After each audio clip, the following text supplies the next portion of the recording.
எல்லா உறவுகளுக்குமே சந்தோஷமான வணக்கம். நான் உங்கள் அன்பு நண்பன் RJ யதுர்ஷன் சிவா. இன்றைய நாள் எல்லா உறவுகளுக்குமே நல்ல பொழுதாக அமைய வேண்டும் என்று இறைவனை வேண்டிக் கொண்டு இந்த காணொளியிலே இன்றைய நாள் மற்றும் இன்றைய சுப நேரங்கள், ராசி பலன்கள், இன்றைய திருக்குறள், இன்றைக்கான நற்சிந்தனை, இன்றைய நாளில் இடம்பெற்ற வரலாற்று சிறப்புமிக்க நிகழ்வுகள், இன்றைய நாளில் இதே நாளில் இடம்பெற்ற இறப்புகள், பிறப்புகள் மற்றும் மருத்துவம், சினிமா, விளையாட்டுத்துறை என்பவற்றை பார்க்க இருக்கின்றோம். இன்றைய நாள் 2024ஆம் ஆண்டு 5ஆம் மாதம் 25ஆம் திகதி, தமிழுக்கு வைகாசி மாதம் 12ஆம் நாள், சனிக்கிழமை, குரோதி வருடம். இன்றைய நல்ல நேரங்கள் காலை 7:30 மணி தொடக்கம் 8:30 மணி வரையும், மாலை 4:30 மணி தொடக்கம் 5:30 மணி வரையுமாகும். உபகண்டம் காலை 1:30, மாலை 3 மணி. இன்றைய நாளுக்கான ராசி பலன்கள்: மேஷம் விருப்பம், ரிஷபம் ஜெயம், மிதுனம் நிறைவு, கடகம் சாந்தம், சிம்மம் நற்செய்தி, கன்னி அமைதி, துலாம் பரிசு, விருச்சிகம் முயற்சி, தனுசு பாராட்டு, மகரம் ஆர்வம், கும்பம் உதவி, மீனம் பக்தி. இவைதான் இன்றைய நாளுக்கான ராசி பலன்களாகும். திருக்குறள் பகுதியில் இருக்கின்றோம். இன்றைய நாளுக்கான திருக்குறள் அதிகாரம் 1, கடவுள் வாழ்த்து. அகர முதல எழுத்தெல்லாம் ஆதிபகவன் முதற்றே உலகு. அகர முதல எழுத்தெல்லாம் ஆதிபகவன் முதற்றே உலகு. அகர முதல எழுத்து எல்லாம் ஆதி பகவன் முதற்கே உலகு. அதாவது எழுத்துக்கள் எல்லாம் அகரத்தை, ஆனாவை அடிப்படையாக கொண்டிருக்கிறது. அதே போலதான் உலகம், மதத்தவர்களாக இருந்தாலும் சரி, எந்த இனத்தவர்களாக இருந்தாலும் சரி, கடவுளை அடிப்படையாக கொண்டிருக்கிறது. அகர முதல எழுத்தெல்லாம் ஆதிபகவன் முதற்றே உலகு. இவைதான் இன்றைய நாளுக்கான திருக்குறள் பகுதியாக இருக்கிறது.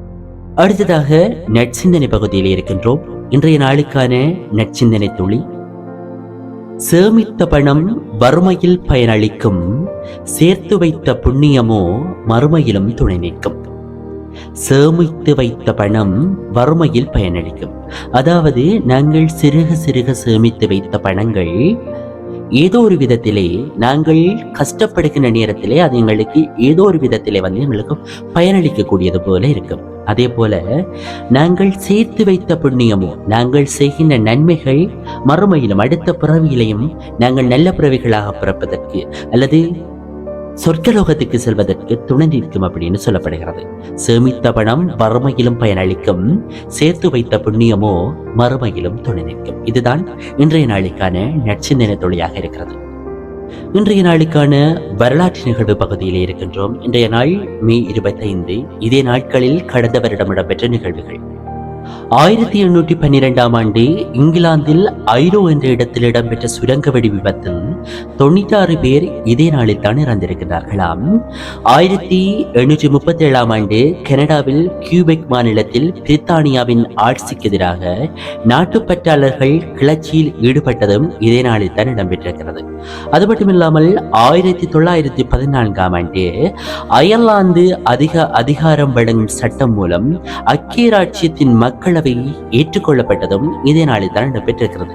அது மட்டுமில்லாமல் 1940ஆம் ஆண்டு 2ஆம் உலகப் போர், அதாவது ஜெர்மனி போலோன் துறைமுகத்தை கைப்பற்றியதும் இதே நாளில் தான் இடம்பெற்றிருக்கிறது. அது மட்டுமில்லாமல் 1981ஆம் ஆண்டு ரியாத் நகரில் Bahrain, Kuwait, Oman, Qatar, Saudi Arabia, ஐக்கிய அரபு அமீரகம் ஆகிய நாடுகளுக்கிடையிலே வளைகுடா கூட்டுறவு பேரவை உருவானதும் இதே நாளில் தான் இடம்பெற்றிருக்கிறது.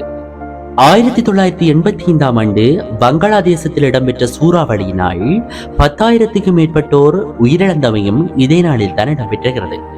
வடகொரியாவில் தனது 2வது அணுகுண்டு சோதனை நிகழ்த்தியது 2009 ஆண்டு இதே நாளில் தான் இடம்பெற்றிருக்கிறது. அது மட்டுமில்லாமல் 2013 ஆண்டு பாகிஸ்தான் வியராத் நகரில் பாடசாலை பேருந்து ஒன்றில் குண்டுவெடித்ததில் 18 பேர் உயிரிழந்தவையும் இதே நாளில் தான் இடம்பெற்றிருக்கிறது.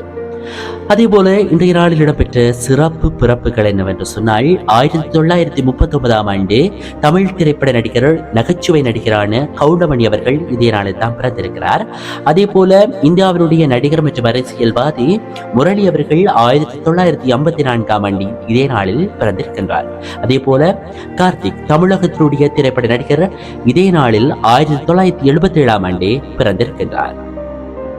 இன்றைய நாளில் இடம்பெற்ற இறப்புகள் 1919 ஆண்டு மேடம் சிவி பார்க்வெஸ் அமெரிக்காவினுடைய தொழிலதிபர் இதே நாளில் தான் இறந்திருக்கின்றார். 1956 ஆண்டு MR சந்தானலட்சுமி தமிழகத்தினுடைய திரைப்பட நடிகர் இதே நாளில் தான் இறந்திருக்கின்றார்.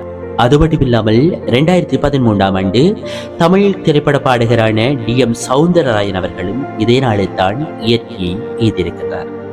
இவைதான் இன்றைய நாளுக்கான சிறப்பு நிகழ்வுகளாக காணப்படுகின்றன. அந்த வகையிலே இன்றைக்கான சினிமா பகுதியிலே ஆணாக மாற ஆசை திருசா சொன்ன காரணத்தை பாருங்கள். லியோ படத்துக்கு பின்பு தமிழ் சினிமாவில் திருசா பிஸியாக இருப்பது எல்லாருக்குமே தெரிந்த விடயமாக இருக்கிறது. அந்த வகையிலே நடிகை திருசா பேசிய பழைய வீடியோ சமூக வலைத்தளங்களிலே வைரலாகி வருகிறது. அந்த பேட்டியிலே எனக்கு எப்போதுமே ஒரு சின்ன ஆசை இருக்கிறது. அது என்னவென்று சொன்னால் ஒரு நாளைக்காவது ஆணாக மாற வேண்டும் அப்படி என்று சொல்லி, ஒரு பையனாக இருப்பது எப்படி, அவர்களுடைய உடல் அமைப்பு, அவர்களின் மனநிலை பற்றி தான் தெரிந்து கொள்ள வேண்டும் அப்படி என்று சொல்லியும், இது தொடர்பாக நான் என்னுடைய அம்மாவிடம் அடிக்கடி சொல்லியிருக்கிறேன் அப்படி என்று சொல்லியும் நடிகை திருசா அவர்கள் தெரிவித்திருக்கிறார். இதுதான் இன்றைய சினிமா பார்வையினுடைய செய்தியாக இருக்கிறது. அடுத்ததாக இன்றைய மருத்துவ பகுதியிலே இருக்கின்றோம். இன்றைய மருத்துவ பகுதியிலே முதியவர்களை இளைஞர்களாக மாற்றும் மருந்து கண்டுபிடிப்பு, அதாவது முதியவர்களை இளைஞர்களாக மாற்றும் புதிய மருந்தை கண்டுபிடித்துள்ளதாக கலிபோர்னியா பல்கலைக்கழக ஆராய்ச்சியாளர்கள் தெரிவித்துள்ளமை அனைவரையும் வியப்பில் ஆழ்த்தியுள்ளது. தற்போதைய சூழலிலே பல வியாதிகளுக்கு மருந்து கண்டுபிடிக்கப்பட்டுவிட்டது. ஆனால் முதுமை அடைவதை தடுக்க எந்த மருந்தும் கண்டுபிடிக்கவில்லை. எனினும் அதற்கான ஆய்வுகள் தொடர்ந்தும் இடம்பெற்றே வருகின்றன. இந்த நிலையில் கலிபோர்னியா பல்கலைக்கழக விஞ்ஞானிகள் மேற்கொண்டு வரும் ஆய்வில் பன்றி இரத்தத்தில் உள்ள பிளாஸ்மாக்கள் மற்றும் நானோ துகள்களை கொண்டு E5 எனப்படும் வயது எதிர்ப்பு சிகிச்சை எலிகளுக்கு செய்து பார்க்கப்பட்டிருக்கிறது. எலிகளின் வயதை குறைக்க இந்த சோதனை 70% வெற்றி அடைந்துள்ளதாகவும் மனிதர்கள் மீது சோதித்தால் 80% வரை வெற்றி பெறும் எனவும் அவர்கள் நம்பிக்கை தெரிவித்திருக்கின்றார்கள். இந்த சோதனை வெற்றி பெற்றால் 90 வயது முதியவர்களையும் 26 வயது சிறுவர்களாக மாற்ற முடியும் அப்படி என்று சொல்லப்படுகிறது. இதுதான் இன்றைய நாளுக்கான மருத்துவ பார்வையாக இருக்கிறது.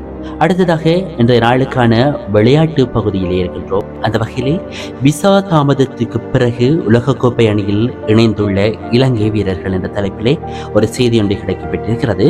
ஸ்ரீலங்கா துடுப்பாட்ட வீரர்களான குஷல் மெண்டிஸ் மற்றும் பந்துவீச்சாளர் அஜித் பெர்னாண்டோ ஆகியோர் நடைபெறவிருக்கும் ICC ஆடவர் T20 போட்டியில் உலகக்கோப்பையில் பங்கு பெற்றுவதற்காக தற்போது அமெரிக்காவில் உள்ள இலங்கை அணியில் இணைந்துள்ளனராம். இலங்கையில் தேசிய அணி மே 14ஆம் தேதி அமெரிக்காவிற்கு புறப்பட்ட போதிலும் இலங்கையில் உள்ள அமெரிக்க தூதரகத்தினால் விசா வழங்கப்படாததன் காரணமாக இவர்கள் இருவரும் அணியுடன் பயணிக்க முடியவில்லை என தெரிவிக்கப்பட்டிருக்கிறது. இவைதான் இன்றைய நாளுக்கான விளையாட்டு பார்வையாக இருக்கிறது. நிச்சயமாகவே என்னுடைய காணொலி உங்களுக்கு பிடித்திருக்கும் அப்படின்னு நினைக்கிறேன். நிச்சயமாகவே தினமும் இவ்வாறான காணொலிகளை நான் தர காத்திருக்கிறேன். என்னுடைய RJ எதிர்ஷன் சிவா என்ற யூடியூப்பை மறக்காமல் சப்ஸ்கிரைப் பண்ணுங்கள். நன்றி, வணக்கம்.